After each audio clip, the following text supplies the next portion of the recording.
Hi, and welcome to Find It in Fergus Falls. I'm Lisa Workman with the Fergus Falls Area Chamber of Commerce. And I'm Mary Phillipe, Executive Director for United Way, for the last time. For the last time as Executive Director. Well, congratulations, Mary, on a stellar career. Thank you, Lisa. You know, when you think about the thousands of lives that you've positively impacted through the programs and resources of United Way, okay, so it makes my heart just so happy, so happy. Makes my heart happy too. And you know, the thing that I think about the most about the impact of lives is how we bring people together to make that happen, and the resources in our community.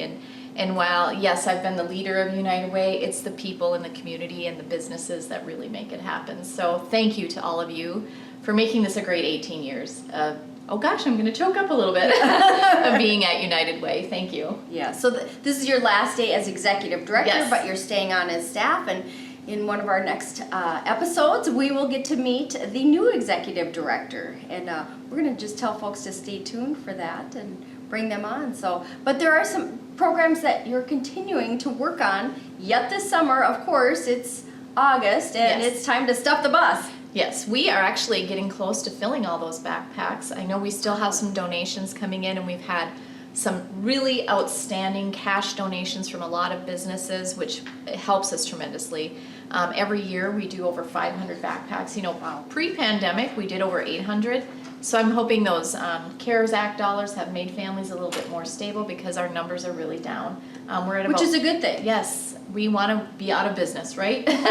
With that program. So right now we're at about 100, or we're at 550 children that have registered, but there's still time. The application is due today, but if you haven't gotten your application in, we'll still take late applications. It makes it a little more difficult for us to get them done. Right. But please get your application in. You can just visit our website at uwotw.org. Register. It's an electronic application. It'll get to us right away, and we'll make sure to get that backpack to you and your family. Get a backpack full of supplies, so that get the kiddos ready for back to Yes. school. And of course, when we think about back to school time, this time of year is also the time for kicking off the campaign for United Way. So Yes. that's another big deal that, wow, this is the last time you'll kick it. Well, we are trying a little something new this year called the Pace Setters campaign. So some of our bigger organizations like Otter Tail Power Company, Lake Region Healthcare, Vector Windows are all partnering with United Way to do a Pace Setters campaign, and there's several other organizations too. Visit our website again at uwotw.org to check that out. So they have committed to being a pace setter. So those organizations commit to raising over $3,500 with their employee campaign. Wow. And their goal is to start August 1st and September 30th or 31st, and then raise over $100,000 to set that pace for our campaign this year, which our goal is $400,000. So. And that's making some great impacts throughout Otter Tail and Wadena counties. Yes, too. absolutely. And we do have some pace setters set for Wadena County as well. And if your business, if you haven't been or want to be part of that Pace Setters campaign, you can visit our website or just give us our office a call. It is our first year, so you know we're just trying to work through the kinks, and so don't be offended if we didn't call you or select you, but just give us a call if you're interested in participating and supporting those initiatives. Fantastic. Well, great programs through United Way, and of course there are so many things going on in the Fergus Falls community. We invite folks to check out the Chamber's website too at fergusfalls.com. You can link up with United Way there. You can also find out about many of the great events that are going on throughout the community, and we're going to touch on some of those later in the show. We're going to talk about the Fish and Game Club. We're going to talk a little bit about bowling as we wrap things up, or not bowling, golf. Wow, I've got my seasons mixed up. And we're also going to visit with State Representative Jordan Rasmusson to get a legislative update. So we've got a jam-packed show, so we invite you to stay tuned. We'll be back after a little break. All right, give me a spot. You know my motto, safety first. They could be dangerous. I think we should call animal control. Animal control? To be safe. Don't worry. Just... I got this. It's a new motto. You don't have to be perfect to be a perfect parent. There are thousands of teens in foster care who don't need perfection. They need you. Well, welcome back to Find It in Fergus Falls. I'm joined by now our state representative, Jordan Rasmusson, serving our district here, 8A, in the Fergus Falls area. And congratulations, Jordan, on surviving a tumultuous legislative session and your first session. So how did it go for you? Thanks for having me, Lisa. It's great to be on. We started off the legislative session, looking at potentially one of the largest budget deficits that we've ever had in Minnesota state history. And by the time we got our February forecast, which we used to actually pass budget bills off of, we were actually looking at one of the largest surpluses that the state has ever had, in addition to federal dollars that were coming in. Which is a pretty amazing swing. That doesn't, by any means, it has not been a typical year or a typical, the last 24 months have not been typical. So that was, I'm sure that was an adjustment when it comes to what bills will be passed and where funds will be going as far as the budget goes. It was definitely a 180 in terms of just the conversations that we were having at the Capitol around what decisions we were going to have to make. And one of the things I'm really excited that got done this legislative session is that we got tax conformity for PPP loans. Yes. That was a really big deal for a lot of small businesses here in the Fergus Falls area. We also got tax exemption for individuals who lost their jobs last year and were getting unemployment insurance. Right. We had a lot of businesses and families who were stuck with tax bills that they didn't anticipate they were going to have to pay. And so it took too long, in my opinion, to get that done. We should have gotten that done early on in session. Yes. But unfortunately, it became one of the bargaining chips towards the end when we were trying to get everything wrapped up. We were able to get PPP tax conformity, which is going to help businesses here in Fergus Falls. Absolutely, and that is a huge thing because a lot of the businesses were, provided with the Paycheck Protection Program loans that were helping them keep their employees, even though things were shut down. It helped them stay in business, and we are so fortunate in Fergus Falls that we didn't lose businesses due to the COVID shutdowns and things like that. So those PPP loans were so appreciated by the businesses, and then the fact that you passed the legislation that was not taxable income for the businesses, because boy, we fielded a lot of phone calls at the chamber office from businesses wondering what to do and how to handle it, and then of course the accountants that had to do everything twice. So That's right. appreciate the patience of the legislature as well as our business community for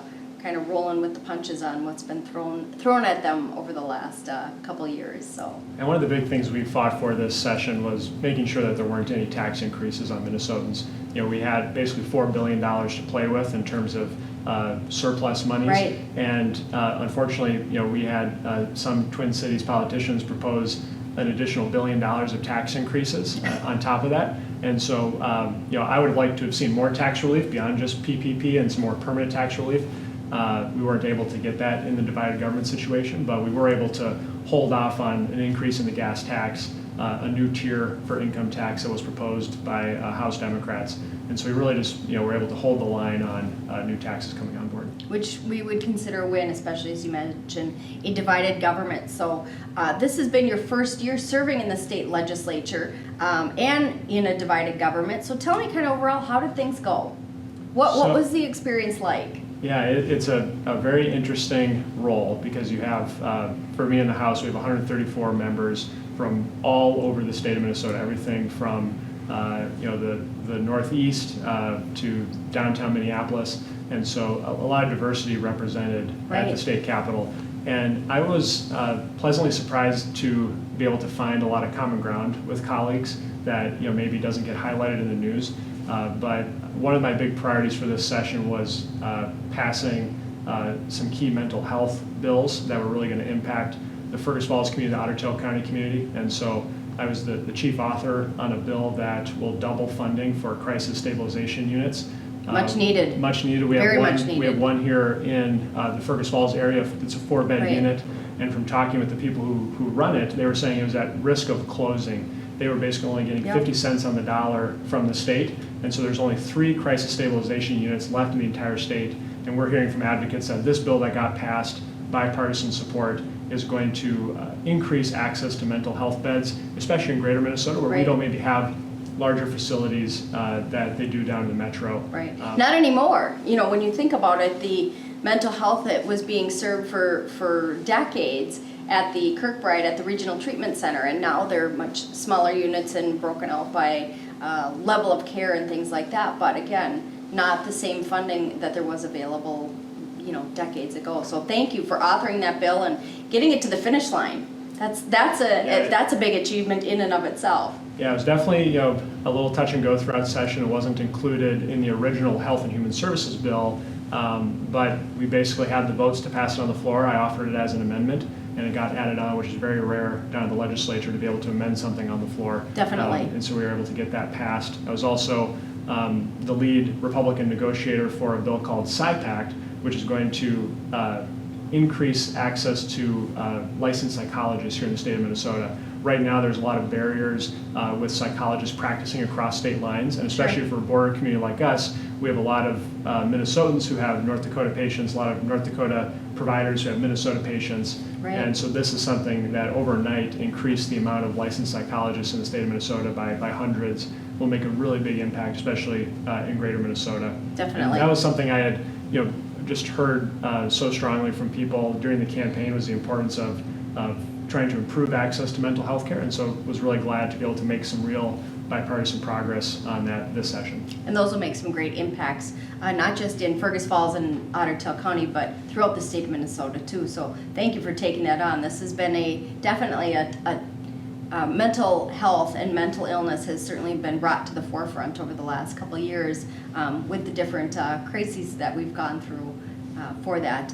You've also authored or worked on getting some things passed locally that literally have impacted Fergus Falls immediately, and we hear it every day at the chamber. Yes. With the downtown riverfront. Yeah, with the downtown riverfront, there was a correction bill that needed to get passed in order to let that project proceed. And that is more than $2 million in state funding from both bonding. I serve on the Capital Investment Committee and also other pools of state dollars. And so, was really excited to see the partnership come together between the city, a lot of really generous local donors who have been committed to Fergus Falls stepping up and to actually go break ground on the project this summer. And it's exciting to see the construction take place. Another local thing that I really focused on this last session was getting the Fergus Falls Driver's Exam Center reopened. Yes. This was something I heard from business owners who needed employees to be able to get CDLs, to access job opportunities, talked with single parents who didn't have time to go drive 100 miles round trip to go take a driver's exam test.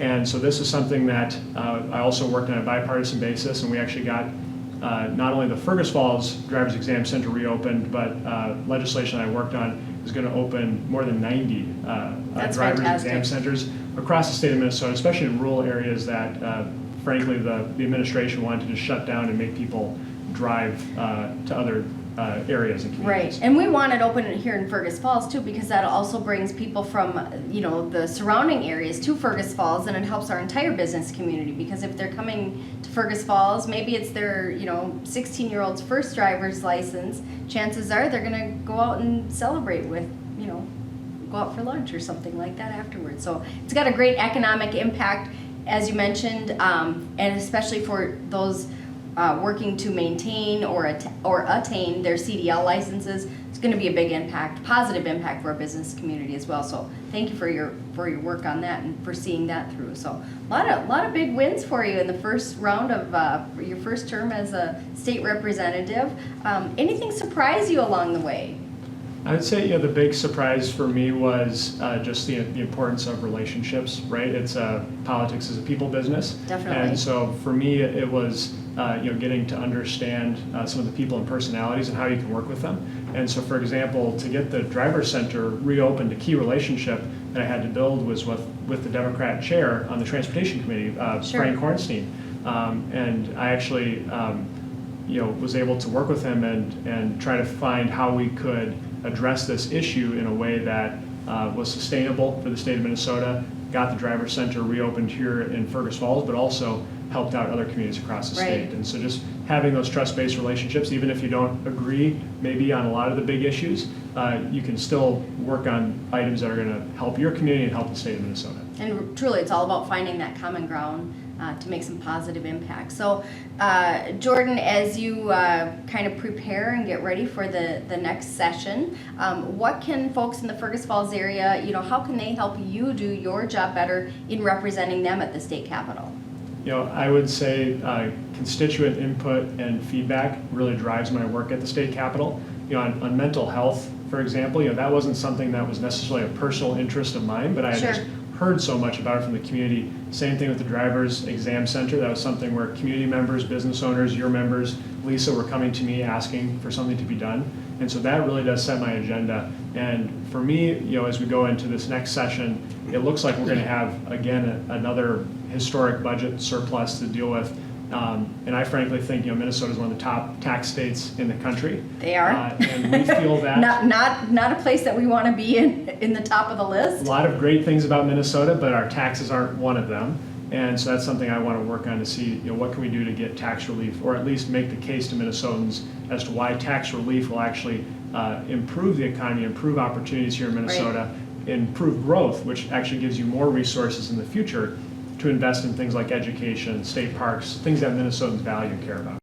Yep, definitely. Well, we invite folks to get in contact with you, and of course, as the chamber, we're representing our members. We have a great conversations, great connection points between us, so that the members that have issues or things that are affecting their industry, through the chamber, we can bring them directly to you at the state capitol too. So we appreciate that partnership and wish you a wonderful and enjoyable rest of your summer. I would imagine there are probably some more parades that are going to be, you'll be participating in this summer, and off to the next session. So if folks want to get in touch with you, what's the best way for them to get in touch with you, Jordan? The best way is to give me a call. My number is 218-205-5062. They can also just go online to my official website, and they have my email address, contact information on there, and so folks should feel free to reach out and get connected with me on the issues that matter to them. Fantastic. Well, once again, congratulations and thank you for serving the businesses and residents of District 8A in your first session, and wish you the best for the upcoming sessions as well. Thanks for having me, Lisa. You bet. We'll be back after a little break. As the world faces the challenges of the ongoing COVID-19 pandemic, Lions recognize that kindness matters now more than ever. And Lions and Leos are finding ways to continue to serve our communities. For more than 100 years, in times of need, Lions always find a way to help those around them. And after we emerge from this, we will be stronger than ever. Visit lionsclubs.org to learn more. Well, welcome back once again to Find It in Fergus Falls. I'm joined today with Mike Rowe. Mike's hat today that he's wearing is of the Fergus Falls Fish and Game Club. And August is here. The tradition has been going on for 37 years for a steak dinner or a big fundraising event for the Fergus Falls Fish and Game Club in August. And Thursday, August 11th is the day this year. That's correct. Yeah, we're actually a week earlier than we normally are. It's traditionally been the third Thursday of August, but because of some other conflicts, we moved it up. And because of the just conflicts or the state of life we're in the last few years, we're just trying to be flexible, and just with the loss of being able to have our event last year, which last year would have been a huge year too. Well, it was still a huge year. It was just it was celebrated in a we should really celebrate this year. Last year being the club's 100th anniversary. Yep. Amazing. I think the Fish and Game Club was established in 1920. It's I want to say that it holds the longest existing club in the state of Minnesota. Congratulations. You have not been a part of it the entire time. Well, some days I feel like it, but no, so it was a really big year, and it shows kind of the dedication that many people have had over the years to keep the Fish and Game Club going and continue the great efforts that Fish and Game Club puts out there. We kind of talk of ourselves as a fish and game, but we're more of a conservation club. Definitely. We're not dedicated to any single species. We're dedicated to all species. And I think the other thing that's nice about it too is it's not, Ducks Unlimited has national chapters and Pheasants Forever, and there's a lot of other animal specific Yep, or, you know, that have those national charters, where this is the Fergus Falls Fish and Game Club, where you're dedicated to Fergus Falls and conservation and all species, which Exactly. makes it very different. Yep. And so for 100 years to be ongoing for that long is a enormous accomplishment. Well, the thing about it is too, and we talk to this when we go to businesses to solicit for our fundraisers and that, is that every dollar that we solicit from anybody, and all the funds, you know, our steak fry is our major fundraiser for the year, and I can take you out and show you exactly where your dollars have been spent, because everything is spent locally. Right, let's And- talk about some of those projects. I know we just had folks out at the West Otter Tail County Fair, and you guys have a big display or a big conservation Yep, building there. we've been, had a presence out at the West Otter Tail County Fair with the conservation building since I believe it was the mid-70s that Wow. the building was built. And it's kind of transitioned over the years. When I first was involved with the club, we had a lot of our fur-bearing friends and that we displayed at the grounds, along with different soil and conservation groups, other wildlife groups that put on. And a few years ago, we kind of transitioned the building a little bit and went with some big aquariums, have a big turtle tank. This They're last fun to watch. this last year, and this is something that a lot of people didn't catch the first time, but we ended up getting a bunch of duck mounts that we hung from the ceiling and have species gathered so people can do some identification of the ducks that they see. And a lot pretty of neat. people walk through there and all of a sudden they look up and they kind of do that. What the heck is that? You know, and so That's pretty so cool. we're always transitioning things, and kind of going back to the 100th anniversary.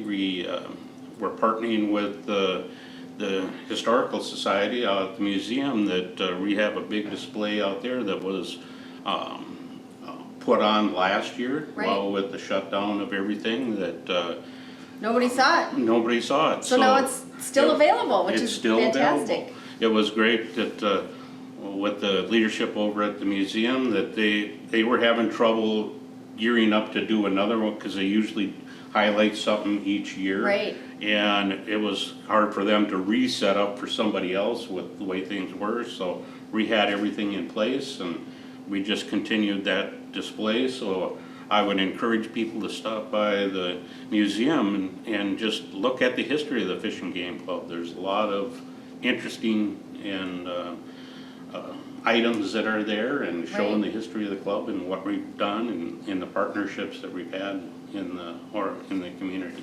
And folks that are members of the club aren't just sportsmen. You know, the club makes up folks that are bird watchers or just interested in conservation. So it's open to anyone, and you Exactly. don't have to be a hunter or Exactly. someone who fishes or anything like that. And that's the great diversity of our organization. Everybody's that's involved is just interested in the perpetuation of the wildlife or of the conservation of the environment. So it's kind of a wide base of people that we cater to it, let's say call it, you know. Definitely. And we just encourage people to, if you like the outdoors, think about us, and we can kind of show you a lot of the items from working with restoration work on property to youth events that we put on and support, everything from firearm safety to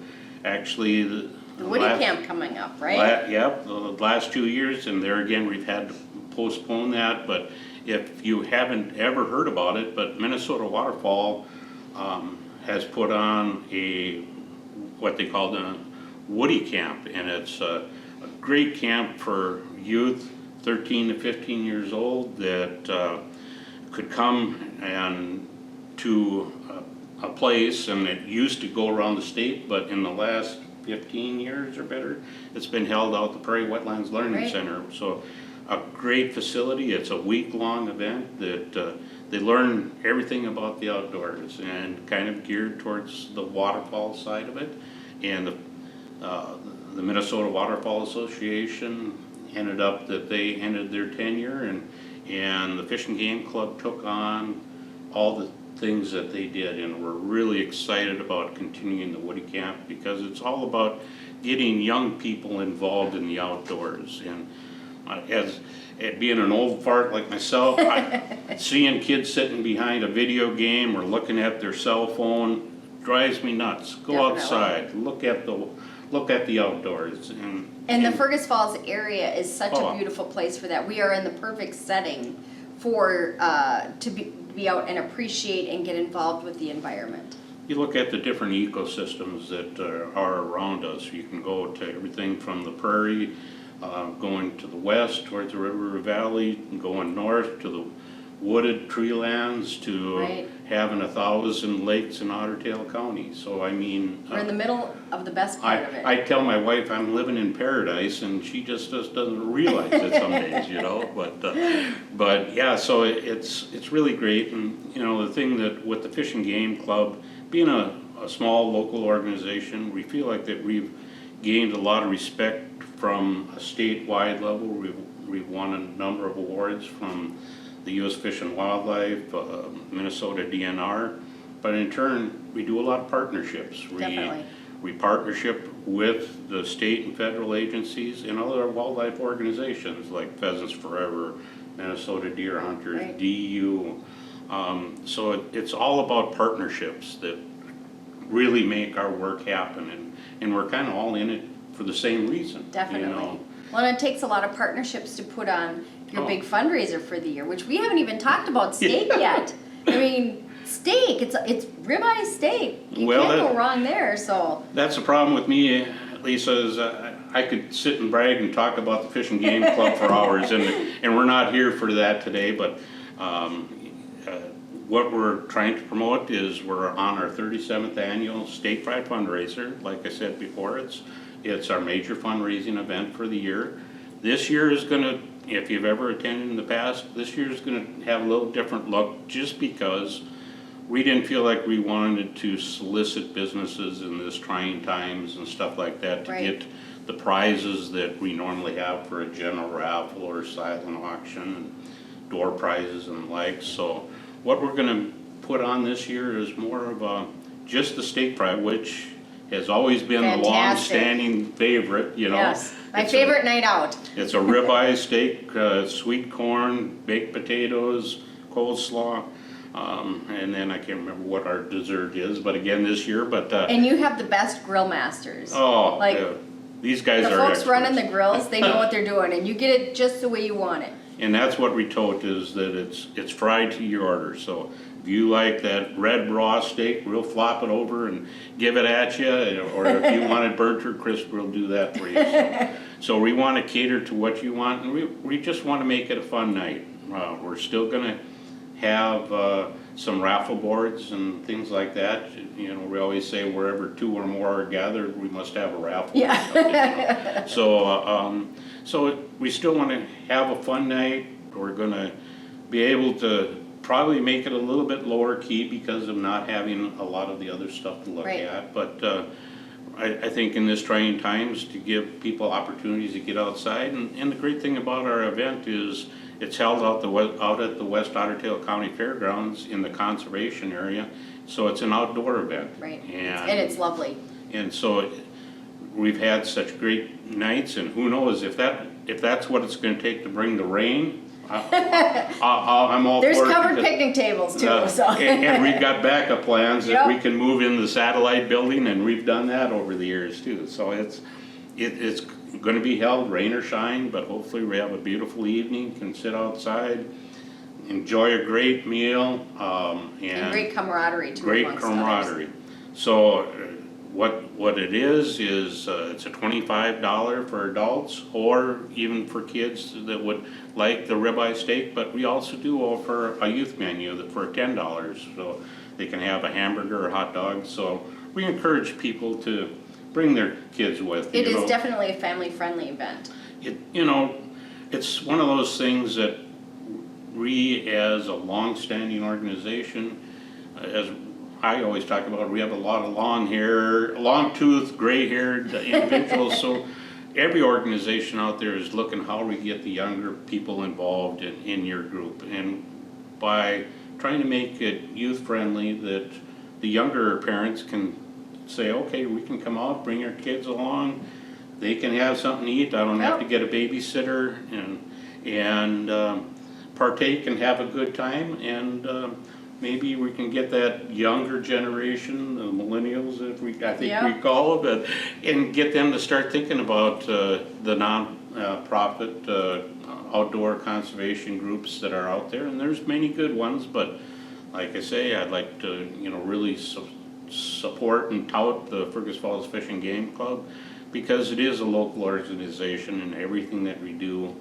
you see the results right here. Right. And I even touched on the Prairie Wetlands Learning Center. When that first was designed and being looked at, the Fish and Game Club, we actually purchased the property where the building sits on, and then we did a trade easement, and that was working with the city and with the U.S. Fish and Wildlife to make that happen. So there's a number of projects that I could go on for too long and talk about, but that's what we like to be able to say, that we can show you that we're putting everything that we do raise back into the community and back into wildlife and conservation efforts.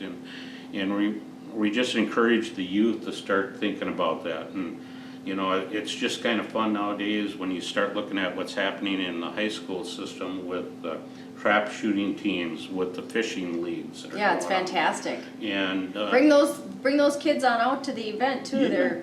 They'll have a great time at it. Plus, you guys do a free youth raffle to keep them engaged with some things. Folks can get tickets at South Mill Service or at Country Glass. Yep. Couldn't remember the name change there. Country Glass out by Fleet Farm, or South Mill Service downtown, just a couple blocks away from the chamber office. Of course, you can get them at the door. And that's right. We'll have the tickets available at the door.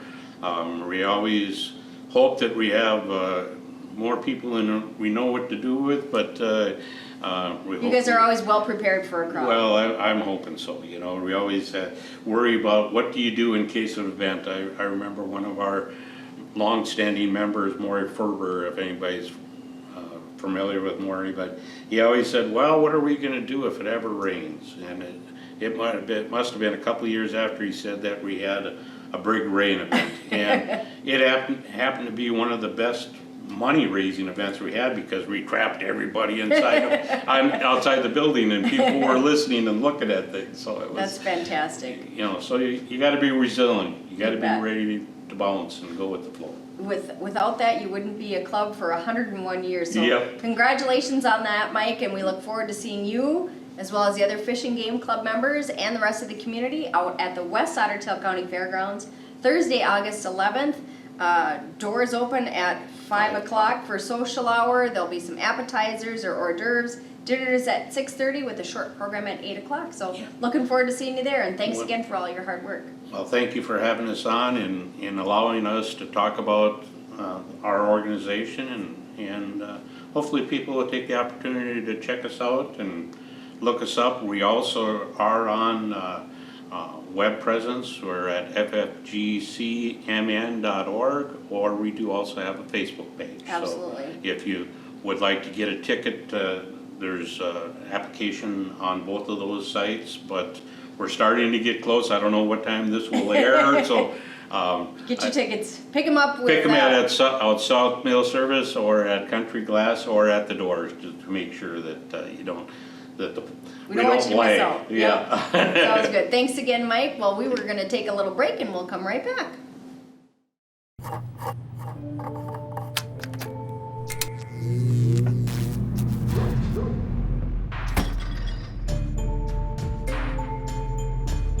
Traditional light bulbs actually generate 9 times more heat than light. Switch to Energy Star light bulbs, and you'll realize just how much cash you were really burning through. Saving energy saves you money. Learn more at energysavers.gov. Well, welcome back to Find It in Fergus Falls, and I want to thank our many great guests for joining us on the show today, keeping things happening throughout the Fergus Falls community. And of course, speaking of happening and hopping, we have a golf tournament coming up on Friday, August 20th. We are full for teams, but we do have a few sponsorships available, and we also have a few volunteer opportunities. So if your idea of a fantastic volunteer opportunity is sitting out in the sun and connecting with and networking with some of the great people in Fergus Falls for an afternoon out on the golf course, we'll buy you lunch. It's a great day. Get in touch with us at the Chamber. We'd love to have you volunteer for the Chamber Golf Scramble. I know, Mary, over It's the such years a fun event. you've played in the tournament, Yeah. you've volunteered in the tournament, so all aspects you've been truly a part of, built into the fiber of the community through United Way and of course through, as Mary Phillipe, of course, too. So, but exciting changes for you with not being the executive director of United Way, but still being on staff. And so tell us, who's going to be the new executive director? Yes, Jacqueline Stieg will formally start August 9th, on Monday, August 9th, for United Way as the executive director. And I will be on staff for some time helping to transition in because there are a lot of moving parts to United yeah. Way. And all United Ways are different, so you can't really just step in and know how to do the job exactly the first day. So we hope to transition her in and make that a success because for 18 years we've been building this organization, and I want to feel good about leaving the organization in a good way. So yeah, it's been wonderful 18 years at United Way. Well, congratulations for 18 years as the executive director, and best wishes on the next chapter as you off-ramp to the next role, whatever that may be. And thank you for allowing me to co-host on your show here. It's been a great opportunity to share information about the organization and how we work together. Absolutely. Well, it's all about collaboration, and that's what we do here. Cheers to that. Alrighty. Well, we want to thank our guests today for joining us. Thank you for tuning in. Thank you, Mary, for being a great co-host for so many years, and we'll do this again another time. This has been Find It in Fergus Falls, the Chamber's show here on Park Region.